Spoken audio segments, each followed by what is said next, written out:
হাজার হাজার মানুষ, কিন্তু দুরূদ শরীফের আওয়াজ 100 জনের সমানও না।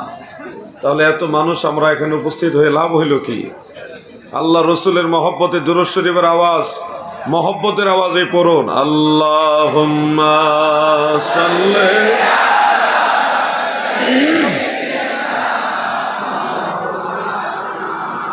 মুহাম্মদ ওয়া আলা আলি সাইয়্যিদিনা।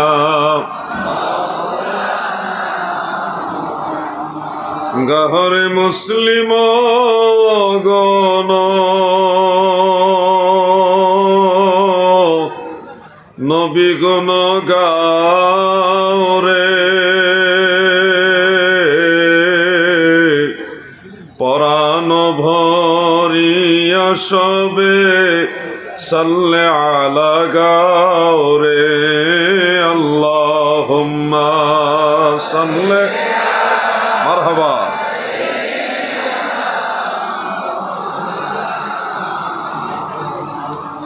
ওয়ালা আলি সাইয়্যিদিনা। লিফলেট আছে কিনা? প্রিয় আসামবাসী, আপনাদের সবাইকে নিয়ে মহান আল্লাহ তাআলার নামে একটু জিকির করতে চাই। পারবেন না ইনশাআল্লাহ? ইসমে জাত আল্লাহ আল্লাহ আল্লাহ আল্লাহ আল্লাহ আল্লাহ, মারহাবা। আমি কি নাম লইয়া ডাকব তোমারে, আল্লাহ আল্লাহ। আমি কোন নাম লইয়া ডাকব তোমারে, আল্লাহ আল্লাহ আল্লাহ। মাশাআল্লাহ মাশাআল্লাহ। তোমায় যেই নাম লইয়া ডাকি, তোমায় যেই নাম লইয়া ডাকি, তোমার গুণের ধ্বনি শুনতে পাই। কি নাম লইয়া ডাকব তোমারে, আল্লাহ আল্লাহ আল্লাহ, মারহাবা। তোমায় রহমান বললে দয়া করো, রাহিম বললে মায়া করো গো, আল্লাহ আল্লাহ। তোমায় গফফার বললে ক্ষমা করো, গফফার বললেই ক্ষমা করো, তোমার গুণের সীমা নাই। কি নাম লইয়া ডাকব তোমারে, আল্লাহ আল্লাহ আল্লাহ আল্লাহ আল্লাহ আল্লাহ। আমি কোন নাম লইয়া ডাকব তোমারে, আল্লাহ আল্লাহ আল্লাহ।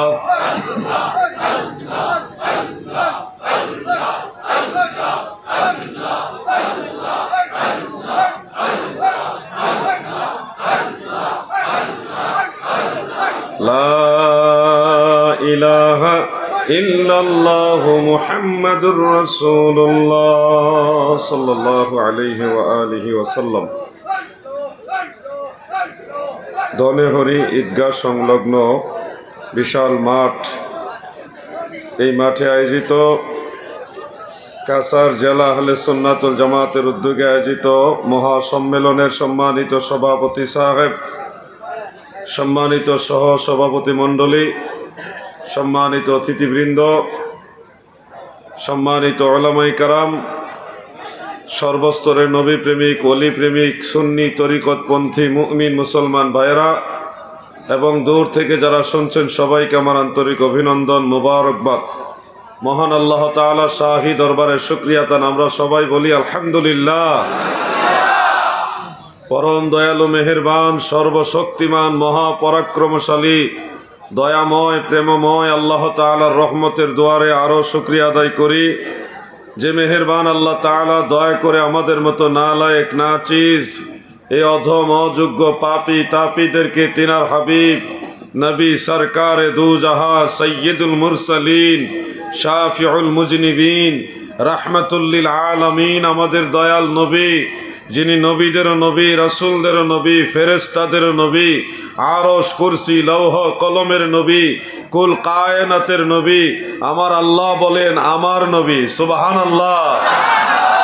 এমন একজন নবীর উম্মত মহান সৃষ্টিকর্তা আমাদেরকে বানিয়েছেন, এই জন্য শুকরিয়া তান। আবারও বলি আলহামদুলিল্লাহ।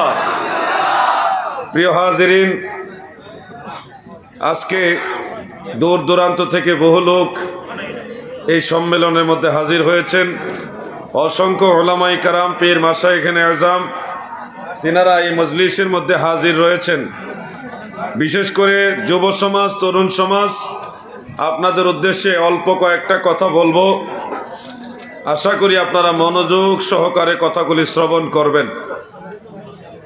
আল্লাহর এই দুনিয়াতে হযরতে আদম আলাইহিস সালাম থেকে অদ্যাবধি অগণিত অসংখ্য মানুষ প্রেরণ করেছেন।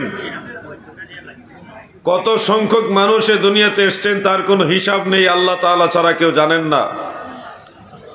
সেই মানুষগুলির মধ্যে বর্তমান বিশ্বে প্রায় 800 কোটি বা 750 কোটির উপরে বেশি মানুষ।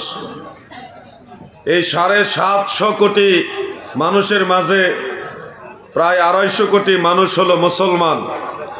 আল্লাহ তাআলা আমাদেরকে কতটাই এহসান করেছেন, দয়া করেছেন যে আল্লাহ তাআলা আমাদেরকে সেই 750 কোটির মধ্যে যারা অমুসলিম তাদের মধ্যে না রেখে যে 2 থেকে 250 কোটি মুসলমান, সেই মুসলমানদের মাঝে আমাদেরকে রেখেছেন। মুসলমানদের মাঝে আবার অনেক ফিরকা আছে। 73 ফিরকার মাঝে একটা দল হলো জান্নাতি। সেই দলের নাম খোদ আল্লাহর হাবিব রাসূল আকরাম সাল্লাল্লাহু আলাইহি ওয়া আলিহি ওয়াসাল্লাম বলে গেছেন আহলে সুন্নাত ওয়াল জামাত। যে আহলে সুন্নাত ওয়াল জামাতের মধ্যে সাহাবায়ে কেরাম ছিলেন, তাবেঈগণ ছিলেন, 4 মাযহাবের ইমামগণ ছিলেন, তরিকতের মাশায়েখগণ ছিলেন, সমস্ত হাদিসের ইমাম, তাফসিরের ইমাম, ফিকহের ইমাম, উসুলের ইমাম, আকায়েদের ইমাম, সমস্ত ইমামরা যে আকীদার উপরে ছিলেন সেই আকীদার নাম হলো আহলে সুন্নাত ওয়াল জামাত। আমার আল্লাহ আমাদেরকে দয়া করে এই 250 কোটি মুসলমানের মাঝে যে 72 ফিরকা, সেই 72 ফিরকার মধ্যে না রেখে আহলে সুন্নাত ওয়াল জামাতের মাঝে রেখেছেন। এই জন্য আমরা নিজেদেরকে অনেক বড় ভাগ্যবান মনে করি, কারণ আল্লাহ আমাদেরকে বাছাই করেছেন। আল্লাহ যদি আমাদেরকে আহলে সুন্নাত ওয়াল জামাতের জন্য বাছাই না করতেন, আমাদের কোনো ক্ষমতা ছিল না আল্লাহর এই মনোনীত দ্বীন এবং আল্লাহ তাআলার সন্তুষ্টি যেই দলের উপরে আহলে সুন্নাত ওয়াল জামাতে থাকার মতো। এই জন্য আল্লাহ তাআলা সেই কুরআনুল কারীমের আয়াতে কারীমা আপনাদের শোনাবো। মহান সৃষ্টিকর্তা বলেছেন, আউযু বিল্লাহি মিনাশ শাইতানির রাজিম, বিসমিল্লাহির রহমানির রহিম, ওয়াল্লাহু ইয়াখতাসু বিরহমাতিহি মান ইয়াশা। আমার আল্লাহ বলেন, দুনিয়ার মানুষেরা শোনো, ওয়াল্লাহু ইয়াখতাসু বিরহমাতিহি মান ইয়াশা।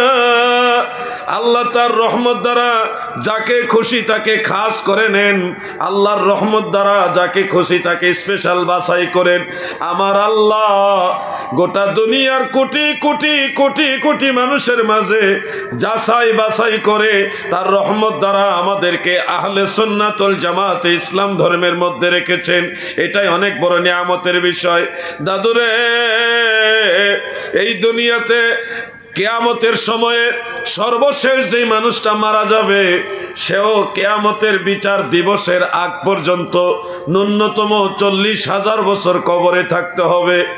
সর্বশেষ যেই মানুষটা মারা যাবে সে বিচার দিবস কায়েম হওয়ার আগ পর্যন্ত সর্বনিম্ন 40,000 বছর কবরে থাকবে। আগে যারা মারা গেছে তারা তো এখনো কবরে। আমরা মারা যাওয়ার পরে কিয়ামতের আগে তো কবরে থাকবই। কত 100 বছর থাকবো, কত 1000 বছর থাকবো তার তো কোনো হিসাব নাই। কিয়ামত হওয়ার পরেও থাকবো 40,000 বছর। এরপরে বিচার দিবস কায়েম হবে। বিচার দিবস একদিন, যেটা পৃথিবীর দিনের হিসাবে 50,000 বছরের সমান।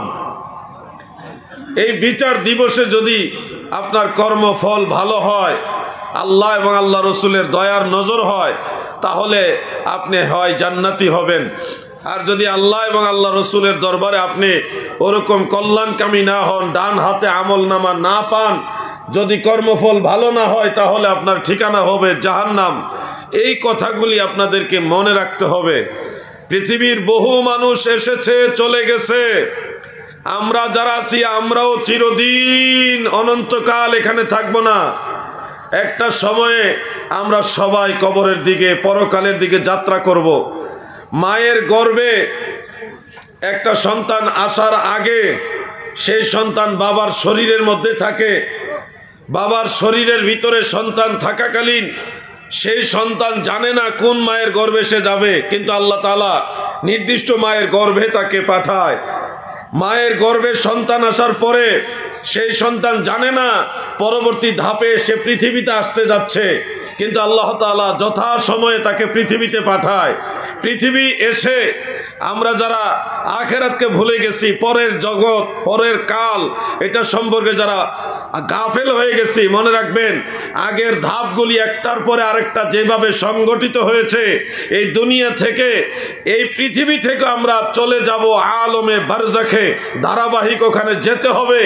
যেই আল্লাহ আপনাকে এই পৃথিবীতে পাঠিয়েছেন, সেই আল্লাহর সময় হলে আপনাকে আখিরাতে আলমে বারজাখে পাঠাবেন, আপনার ইচ্ছায় নয়, আল্লাহ তাআলার ইচ্ছায়। অতএব সময় যেটুকু আল্লাহ আপনাকে দিয়েছে, এই সময়টুকু কাজে লাগাতে হবে। আল্লাহ এবং আল্লাহ রসুল যা আদেশ করেছেন তা মানতে হবে। আল্লাহ এবং আল্লাহ রসুল যা নিষেধ করেছেন তা আপনাদের বর্জন করতে হবে। দাদু, আমি আপনাদেরকে আখিরাতের কথা স্মরণ করাচ্ছি।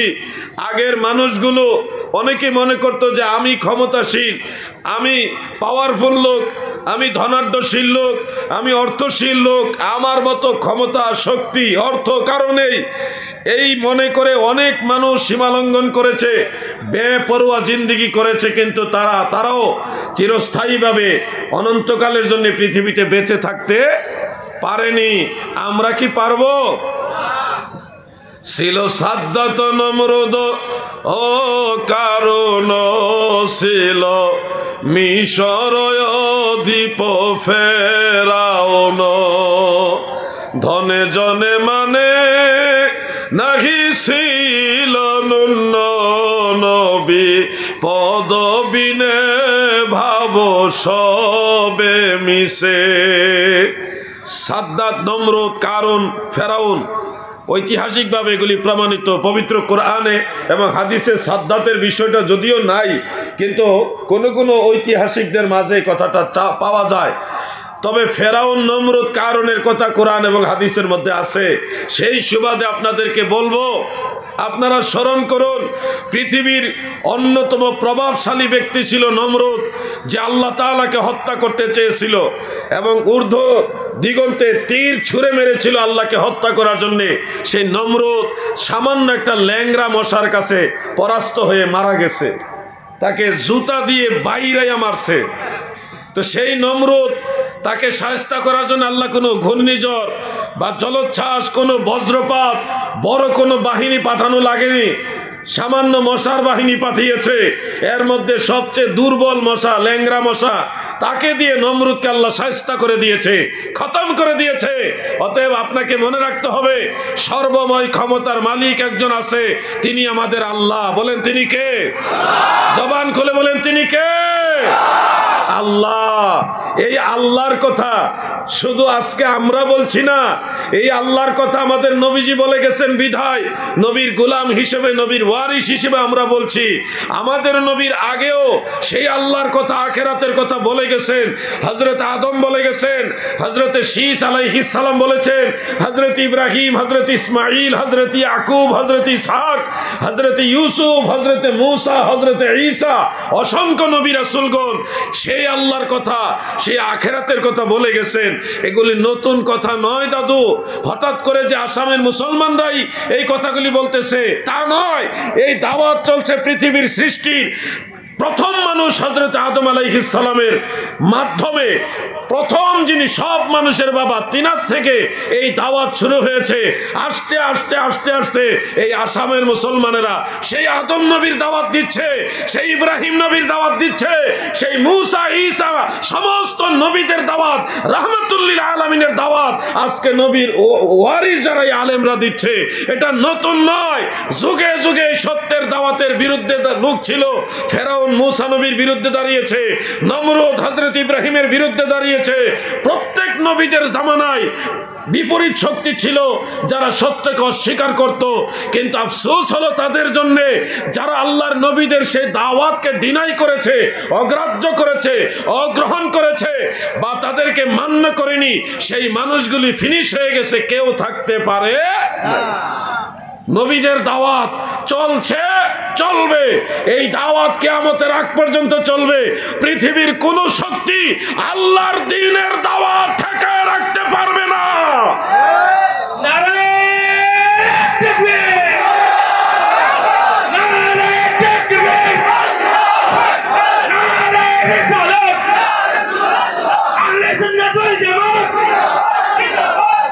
প্রিয় ভাইয়েরা, আমি আপনাদেরকে বলবো, ইসলাম শান্তির ধর্ম। শান্তির বাতাস নিয়ে ইসলাম সারা পৃথিবীতে বয়ে যাচ্ছে।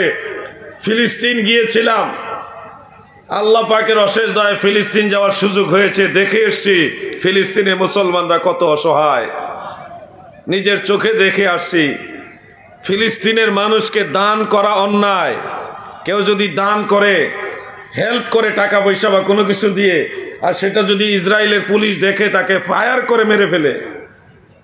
গোপনে দান করতে হয়। আমরা গোপনে গোপনে যতটুকু পারছি হেল্প করে আসছি। সেখানে ফিলিস্তিনের পতাকা উড়ানো অপরাধ। কেউ যদি ফিলিস্তিনের পতাকা উত্তোলন করে তাকে ফায়ার করে মেরে ফেলে, হত্যা করে ফেলে। একটা পাখি মারলে জবাবদিহিতা আছে, কিন্তু মুসলমান মারলে জবাবদিহিতা নাই। এমন এক জায়গা হলো ফিলিস্তিন। ইসরায়েল এমনভাবে ফিলিস্তিনকে গ্রাস করে ফেলেছে, আপনারা কল্পনাও করতে পারবেন না। মিডিয়াতে সব আসে না, মিডিয়াতে সব নিউজ আসে না, কল্পনাও করতে পারবেন না মুসলমানদের উপরে কি পরিমাণ অত্যাচার করা হচ্ছে। আমি বাংলার মানুষ, আমি বাংলাদেশ থেকে এসে এটুকু বলতে পারি, আমাদের দেশেও অন্য ধর্মের মানুষ আছে, কিন্তু আমরা অন্য ধর্মের মানুষদেরকে আমানত মনে করে তাদেরকে সেভ করি, তাদেরকে ভালোবাসা দেই। তাদের সাথে কেউ অন্যায় আচরণ করলে সেটা প্রতিবাদ করি। আমাদের 32টা দাঁতের মাঝে একটা জিহ্বা যেমন নিরাপদ, বাংলার জমিনে সমস্ত অন্য ধর্মাবলম্বী যারা, তারা আমাদের কাছে ওইভাবে নিরাপদ। আমরা যদি কখনো দেখি যে হিন্দু ধর্মের হোক, খ্রিস্ট ধর্মের হোক, বৌদ্ধ ধর্মের হোক, অন্য ধর্মের হোক, তাদের উপরে কেউ যদি অন্যায় আচরণ করে, তাদেরকে আমরা প্রতিবাদ করে, অমুসলিম যারা আছে তাদেরকে আমরা সেভ রাখি, কারণ তারা আমাদের দেশের আমানত, মুসলমানদের কাছে আমানত। কিন্তু আপনি দেখেন ফিলিস্তিনের দিকে তাকায়া হাজারে হাজারে মানুষ মেরে ফেলতেছে, হাজারে হাজারে মুসলমান মেরে ফেলতেছে, প্রায় 20,000-এর উপরে মুসলমান মেরেছে। পৃথিবীর হলুদ মিডিয়াগুলো, হলুদ মিডিয়া মানে পক্ষপাতিত্ব করে যারা নিউজ করে, তাদেরকে আমরা বাংলাদেশে হলুদ মিডিয়া বলি। এই হলুদ মিডিয়াগুলি তারা অনেক নিউজ ওইভাবে প্রচার করে না।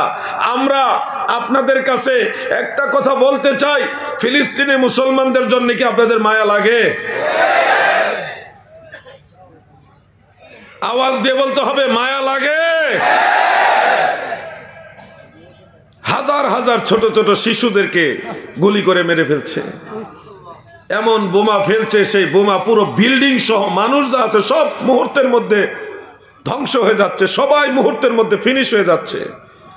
বাইতুল মুকাদ্দাস 50 বছরের বয়সের কম যারা, তারা মসজিদুল আকসার মধ্যে ঢুকতে পারে না।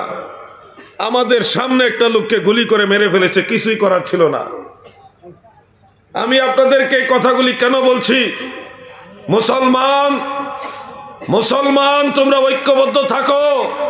মনে রাখবে, তোমাদেরকে মারলে পৃথিবীর কোনো মিডিয়াও প্রচার করবে না।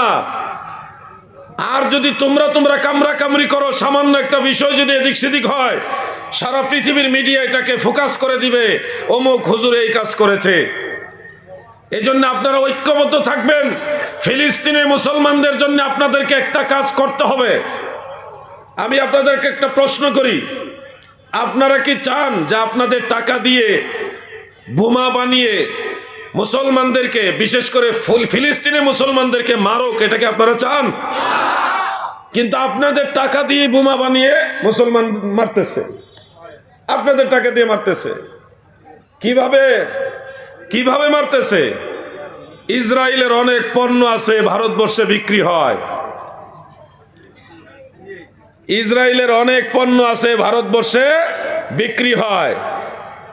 এজন্য আপনাদেরকে বলছি, ইসরায়েলের সকল পণ্য বর্জন করে দিতে হবে।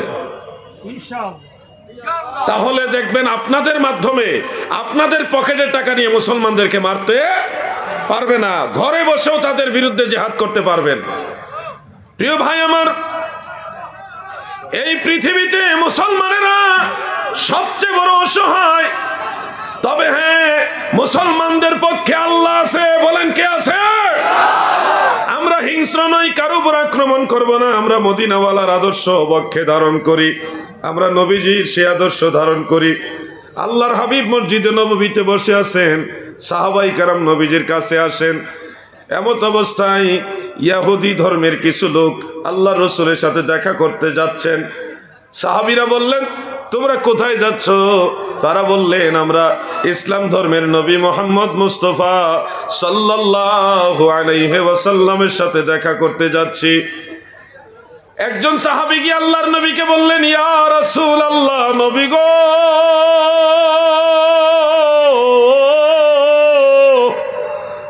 ওগো আল্লাহর নবী, কিছু লোক আপনার সাথে দেখা করতে আসছে, আমরা তাদেরকে কি আপনার কাছে নিয়ে আসবো, নাকি পাহাড়ের পাদদেশে ছায়া পড়েছে সেই ছায়ার মধ্যে বসতে দিব? আল্লাহর নবী বললেন, ওই ছায়ার মধ্যে বসতে দিও না, আরো কাছে নিয়ে আসো। সাহাবীরা বললেন, ইয়া রাসূলুল্লাহ, মসজিদ নববীর পাশে কিছু খেজুর গাছ আছে, ওই খেজুর বাগানে ছায়া আছে, ওখানে বসতে দিব নাকি? নবীজি বললেন, না, ওখানেও বসতে দিও না। ইয়া রাসূলুল্লাহ, আপনি বলেন কোথায় নিয়ে আসবো? আল্লাহর রসুল বললেন, তাদেরকে আমি রাসূলুল্লাহর কাছে মসজিদে নববীর ভিতরে নিয়ে আসো। আমার নবীজি কোনো হিংসা নিয়ে আসে নাই। আল্লাহর নবী সবচেয়ে উত্তম মানবতার শিক্ষা আমাদের দিয়ে গেছেন। পৃথিবীর সমস্ত মানুষের আমাদের কাছে নিরাপদ, কারণ আমাদের ধর্মের নাম ইসলাম। ইসলাম মানে হলো শান্তি।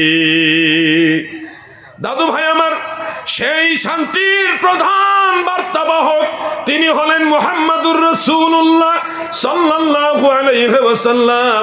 সেই নবীর উম্মত, সেই নবীর আদর্শ ধারণ করে আমরা পৃথিবীতে বেঁচে আছি, বেঁচে থাকবো ইনশাআল্লাহ।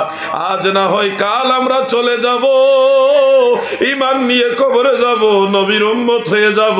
এই জন্যই তো আমি আপনাদেরকে সতর্কতার জন্য বলি, আজ না তো যাবি কাল, গত হলো কত কাল, শিওরে আসিলে রে কাল,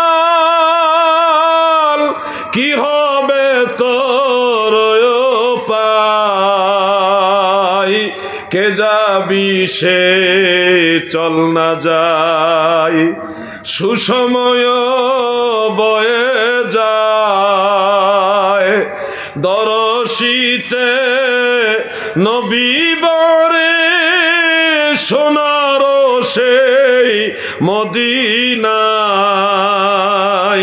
কে যাবি সে চল না যায়। আল্লাহুম্মা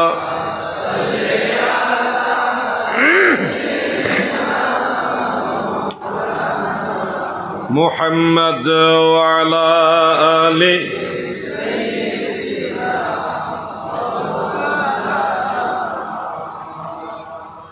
আমরা আমাদের নবীজিকে ভালোবাসি, যার কারণে নবী করিম সাল্লাল্লাহু আলাইহি সাল্লামের ব্যাপারে সর্বোচ্চ সতর্কতা অবলম্বন করি। নবীজির সম্মান তাজিমের বিষয়টা গুরুত্ব দেই। বুখারী শরীফের মধ্যে একটা রিওয়ায়াত উল্লেখ রয়েছে, একজন বলছে যে আমি কিসরা কায়সার গিয়েছি, পৃথিবীর অনেক রাজা বাদশার দরবারে গিয়েছি, কিন্তু আল্লাহ রসুল হজরতে মুহাম্মদ মুস্তফা সাল্লাল্লাহু আলাইহি ওয়াসাল্লামের দরবারে তার অনুসারীরা যেইভাবে তাজিম প্রদর্শন করে, সম্মান প্রদর্শন করে, এইভাবে তাজিম সম্মান প্রদর্শন করতে আমি পৃথিবীর কোনো রাজা বাদশার দরবারে দেখিনি। সুবহানাল্লাহ বলেন। কারণ হলো আল্লাহর নবী যখন থুতু মুবারক ফেলতে চাইতেন, আমার নবী সাহাবারা গাছের পাতার মতো এইভাবে হাত বিছায়া দিতেন। হাত বিছায়া দেওয়ার উদ্দেশ্য হলো আল্লাহ রসুলের থুতু মুবারক যার হাতের মধ্যে যে পড়তো, সেই থুতু মুবারক বরকতান মাথায়, মুখে, বুকে মালিশ করত। আর এটা জেনে রাখুন, আল্লাহ রসুলের থুতু মুবারকের মাঝে মিশক আম্বরের চেয়েও আরো সুন্দর ঘ্রাণ ছিল। অনেক সাহাবীরা বলতেন, শামাইলের কিতাবগুলির মধ্যে উল্লেখ যে আল্লাহ রসুলের চেহারার মধ্যে, চেহারা মুবারকের মধ্যে তাকাতাম, রাত্রেবেলায় আকাশের পূর্ণিমার চাঁদের দিকে তাকাতাম, আরেক দিকে আল্লাহ রসুলের চেহারা মুবারকের দিকে তাকাতাম, কিন্তু আমরা দেখতাম চাঁদের চেয়েও আরো সুন্দর আমার দয়াল নবী।